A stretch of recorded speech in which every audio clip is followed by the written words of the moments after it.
અથ શ્રી તુલસીપત્રમ ચેનલમાં હું અપર્ણા આપ સૌનું સ્વાગત કરું છું.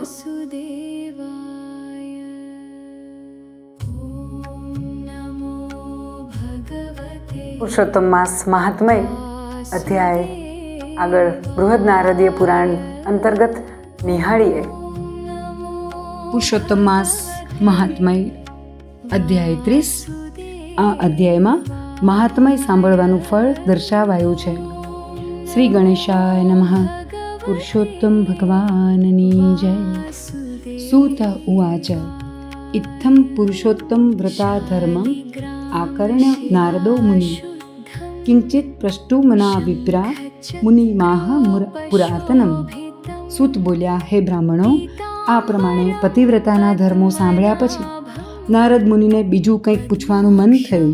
તેથી તેમણે પુરાતન મુનિ શ્રી નારાયણને નીચે પ્રમાણે પૂછ્યું. નારદ ઉવાચ. નારદ બોલ્યા, હે બદ્રિકાશ્રમના સ્વામી શ્રી નારાયણ, સર્વદાનો કરતાં કાંસાના સંપુટનું દાન આપે અધિક કહ્યું છે, પરંતુ એનું કારણ સ્પષ્ટ નથી કહ્યું, તો આપ તે મને જણાવવા કૃપા કરો. શ્રી નારાયણ બોલ્યા, હે બ્રાહ્મણ નારદ, પહેલાં એક વખત પાર્વતીજીએ આ પુરુષોત્તમ માસનું વ્રત કર્યું હતું. તે વેળા તેમણે શ્રી મહાદેવજીને પૂછ્યું હતું કે હે દયાના સમુદ્ર શંકર, મારે કયું ઉત્તમ દાન આપવું જોઈએ જેથી મેં કરેલું પુરુષોત્તમનું વ્રત સંપૂર્ણતાને પામે? સર્વલોકના હિત માટે આપ તે મને કહો. આ સાંભળીને મનમાં શ્રી પુરુષોત્તમનું ધ્યાન કરતા શ્રી શિવે સર્વલોકને હિતનું ઈચ્છતા શ્રી પાર્વતીજીને આ પ્રમાણે કહ્યું હતું. શ્રી મહાદેવજી બોલ્યા, હે પાર્વતી, શ્રી પુરુષોત્તમ માસમાં વ્રતની પૂર્ણતા માટે એવું કોઈ પણ દાન બની શકે એવું છે જ નહીં જેને વેદમાં ક્યાંય કહ્યું હોય. હે હિમાલયની પુત્રી, જે ઉત્તમ દાન કહેવાયું છે તે સર્વ શ્રી કૃષ્ણ પ્રિય પુરુષોત્તમ માસમાં ઓછું જ છે. માટે હે સુંદરી, એવું કોઈ પણ દાન ક્યાંય છે જ નહીં જેથી શ્રી પુરુષોત્તમ માસમાં વ્રતની પૂર્ણતા થાય. હે સુંદરાંગી, આ પુરુષોત્તમ માસમાં વ્રતની સંપૂર્ણતા માટે સંપુટના આકારનું આખું બ્રહ્માંડ જ દાનમાં આપી દેવું તે જ એને યોગ્ય દાન ગણાય છે. પરંતુ એનું દાન કરવાનું તો કોઈથી થઈ શકે એમ નથી. તેથી હે સુંદર મુખવાળી, એ બ્રહ્માંડના પ્રતિનિધિ રૂપે કાંસાનો સંપુટ બનાવો. તેમાં હર્ષપૂર્વક 30 માલપુડા મૂકીને તેને 7 તાતણા વીંટવા અને ત્યાર પછી તેને વિધિ પ્રમાણે પૂજા કરીને વ્રતની સંપૂર્ણતા માટે કોઈ વિદ્વાન બ્રાહ્મણને તેનું દાન કરવું. હે પ્રિય, જો વૈભવ હોય એટલે કે ધન સંપત્તિની શક્તિ હોય તો આવા 30 સંપુટોનું દાન કરવું.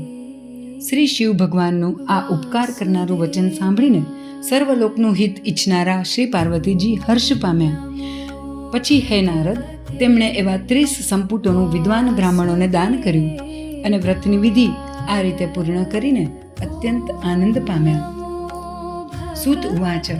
સૂતજી બોલ્યા, શ્રી નારાયણનું આ વચન સાંભળીને નારદ મુનિ અતિશય તૃપ્ત થયા અને વારંવાર પ્રણામ કરી ફરી આ પ્રમાણે પૂછ્યું.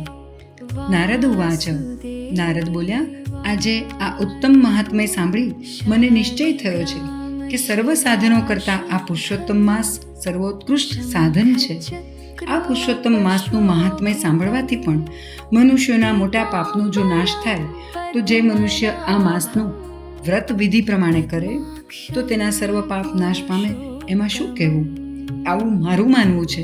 બસ આનાથી બીજું કંઈ પણ મારે સાંભળવા જેવું બાકી રહેતું નથી, કારણ કે અમૃતથી અત્યંત તૃપ્ત થયો હોય તે કોઈ બીજા પાણીની ઈચ્છા કરતો જ નથી. સૂત ઉવાચ. સૂતજી બોલ્યા, મુનિઓમાં શ્રેષ્ઠ બ્રાહ્મણ નારદજી આમ કહી બોલતા બંધ થયા. તેમણે પુરાતન મુનિ શ્રી નારાયણના શ્રેષ્ઠ ચરણ કમળને નમન કર્યું. જે લોકો આ ભરતખંડમાં જન્મ લેવી ઉત્તમ પુરુષોત્તમ માસનું સેવન કરતા નથી અને ઘરમાં જ રચ્યા પચ્યા રહી તેની કથા પણ સાંભળતા નથી, તેઓ મનુષ્યો અધમ છે. એટલું જ નહીં પણ તેઓ આ સંસારમાં અવર જવર કર્યા કરે છે, જન્મે જન્મે અભાગ્યા જ રહે છે અને પુત્ર, મિત્ર, સ્ત્રી તથા સગા સંબંધીઓના વિયોગથી તે હંમેશા દુઃખી જ રહે છે. હે શ્રેષ્ઠ બ્રાહ્મણો, આ પુરુષોત્તમ માસમાં નાસ્તિકોના ખોટા શાસ્ત્રોનો ઉચ્ચાર પણ કરવો નહીં, પારકી પથારીમાં સૂવું નહીં, કોઈ પણ દિવસે જૂઠું બોલવું નહીં, પારકી નિંદા કોઈ પ્રકારે કરવી નહીં, પારકું અન્ન ખાવું નહીં, પારકું કામ પણ કરવું નહીં, ધનમાં શઠતા એટલે કે લોભીપણું કર્યા વિના બ્રાહ્મણોને દાન દેવું, કેમ કે ધન હોય છતાં જે શઠપણું અથવા કંજુસાઈ કરે છે તે રૌરવ નરકમાં જાય છે. પુરુષોત્તમ માસનું વ્રત કરનારે દરરોજ ઉત્તમ બ્રાહ્મણને ભોજન કરાવ્યા પછી દિવસના 8મા ભાગે ભોજન કરવું. જે લોકો ભક્તિથી પ્રેમપૂર્વક અને વિધિ પ્રમાણે પુરુષોત્તમ ભગવાનની નિત્ય પૂજા કરે છે તેઓ લોકમાં ધન્યવાદને પાત્ર બને છે. પૂર્વે ઇન્દ્રધુમ્ન, યૌવનાશ્વ તથા ભગીરથ રાજા પણ પુરુષોત્તમ માસનું સેવન કરીને જ ભગવાનની પાસે ગયા છે. માટે સર્વ પ્રયત્નથી બરાબર કાળજી રાખીને પુરુષોત્તમ માસનું સારી રીતે સેવન કરવું, કેમ કે પુરુષોત્તમ માસ સર્વ સાધન કરતાં શ્રેષ્ઠ છે અને સર્વ પુરુષાર્થનું ફળ આપનાર છે. ગોવર્ધનને ધારણ કરનાર, ગાયોનું રક્ષણ કરનાર, ગોવાળનું રૂપ ધરનાર, ગોકુળમાં ઉત્સવો કરનાર, ગોપીઓને પ્રિય પરમેશ્વર શ્રી ગોવિંદને હું વંદન કરું છું. આ મંત્ર પૂર્વે શ્રી કૌંડિન્ય ઋષિએ કહ્યો છે. તેને 1 મહિના સુધી ભક્તિપૂર્વક વારંવાર જે જપે છે તે પુરુષોત્તમ ભગવાનને પામે છે. નવા મેઘ શ્યામ 2 ભુજાવાળા મુરલીને ધારણ કરનાર, સુશોભિત પીળા વસ્ત્રો પહેરનાર, સુંદર અને રાધિકાજી સહિત શ્રી પુરુષોત્તમ પ્રભુનું ધ્યાન કર્યા કરવું. કારણ કે આમ વારંવાર ધ્યાન કર્યા કરતો જે મનુષ્ય આખો પુરુષોત્તમ માસ ગાળે છે અને ભક્તિથી પુરુષોત્તમનું પૂજન કરે છે તે પોતાની સર્વ ઇષ્ટ કામનાઓને પ્રાપ્ત કરે છે. હે તપોધનો, આ પુરુષોત્તમ મહાત્મય ગૂઢ પુરાણો કરતાં અતિ ગૂઢ છે અને તેની આગળ કહેવા જેવું નથી. મેં પણ હજી સુધી કોઈ આગળ ક્યારેય કહ્યું નથી. હે બ્રાહ્મણો, પવિત્ર પુરાણ નિરંતર આદરથી સાંભળવા યોગ્ય છે, કેમ કે તે સર્વ ઈચ્છિત પદાર્થ આપનારું છે. તેનો એક એક શ્લોક સાંભળવાથી મનુષ્યોના સર્વ પાપો નાશ પામે છે.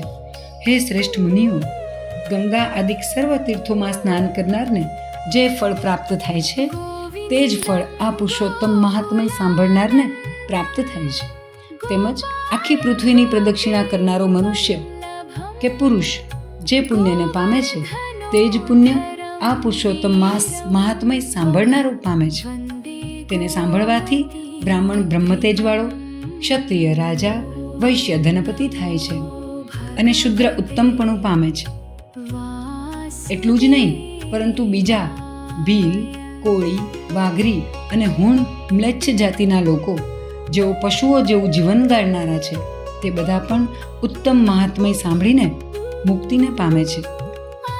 જે માણસ પુરુષોત્તમ માસ મહાત્મયને લખાવી વસ્ત્ર અને આભૂષણોથી શણગારી તેનું વિધિપૂર્વક બ્રાહ્મણને દાન કરે છે તે પોતાના 3 કુળનો ઉદ્ધાર કરે છે અને જ્યાં ગોપિકાઓથી વીંટાયેલ શ્રી પુરુષોત્તમ પરમાત્મા પ્રભુ બિરાજે છે તે દુર્લભ ગોલોકમાં તે જાય છે. જે માણસ આ પુરુષોત્તમ માસ મહાત્મય લખીને પોતાના ઘરમાં રાખે છે તેના ઘરમાં સર્વ તીર્થોનો નિરંતર વિલાસ હોય છે. આમ અનંત પુણ્ય આપનારા અને મહિનાઓમાં ઉત્તમ શ્રી પુરુષોત્તમ માસનું મહાત્મય સાંભળીને શૌનકાદિક સર્વ મુનિઓના મન અત્યંત વિસ્મય અને પ્રફુલ્લિત થયા. પછી ભગવાનની ચરણ સેવા કરવામાં કુશળ તે સગળા મુનિઓએ અત્યંત વિનયપૂર્વક સૂતને આ પ્રમાણે કહ્યું. ઋષય ઉચુહુ, હે સૂત, હે મહાભાગ્યશાળી સૂત, તમને ધન્ય છે. હે મહાબુદ્ધિમાન સૂત, તમારા મુખથી આ કથામૃતનું પાન કરીને અમે અત્યંત કૃતાર્થ બન્યા. હે પુરાણ વેત્તાઓના શિરોમણી, તમે લાંબો કાળ જીવો અને જગતને પવિત્ર કરનારા ને પણ પવિત્ર કરનારી તમારી કીર્તિ સદાને માટે કાયમ રહો. તમારા મુખકમળમાંથી નીકળેલ ભગવાનની કથારૂપ અમૃતનું પાન કરવા આતુર આ નૈમિષારણ્યમાં વસનારા મુનીશ્વરોએ આજથી અતિશય પૂજ્ય બ્રહ્માસન તમને અર્પણ કર્યું. તો જ્યાં સુધી ભગવાનની પવિત્ર કીર્તિ આ પૃથ્વી પર ફેલાયેલી રહે ત્યાં સુધી તમે અહીં મુનિવરોની સભામાં શ્રીહરિની સુંદર કથા કયા કરો. આમ બ્રાહ્મણોના આશીર્વાદને ગ્રહણ કરીને તે સમગ્ર બ્રાહ્મણોને પ્રદક્ષિણા અને નમસ્કાર કરી સુત પુરાણી પોતાનું નિત્યકર્મ કરવા ગંગા નદી પર ગયા. તે પછી નૈમિષારણ્યમાં રહેતા બ્રાહ્મણો પરસ્પર કહેવા લાગ્યા, આ પુરુષોત્તમ માસનું મહાત્મ્ય દિવ્ય, સર્વ કરતા શ્રેષ્ઠ, પુરાણું તથા ઈચ્છિત પુરુષાર્થ આપવામાં કલ્પવૃક્ષ સમાન છે. ઇતિ શ્રી બૃહદ નારદીય પુરાણ અંતર્ગત પુરુષોત્તમ માસ મહાત્મ્યમાં શ્રી નારાયણ નારદ સંવાદે પુરુષોત્તમ માસ મહાત્મ્ય સાંભળવાનું ફળ નામનો 31મો અધ્યાય સમાપ્ત. પુરુષોત્તમ ભગવાનની જય. તો ફરી મળીશું આવા જ નવા વિડીયો સાથે. અત્યારે રજા આપો. આપણું અને આપણા પરિવારનું જતન કરવાનું ભૂલતા નહીં. મારી ચેનલને લાઈક કરજો, શેર કરજો, સબસ્ક્રાઈબ કરજો. આવજો. વાસુદેવ.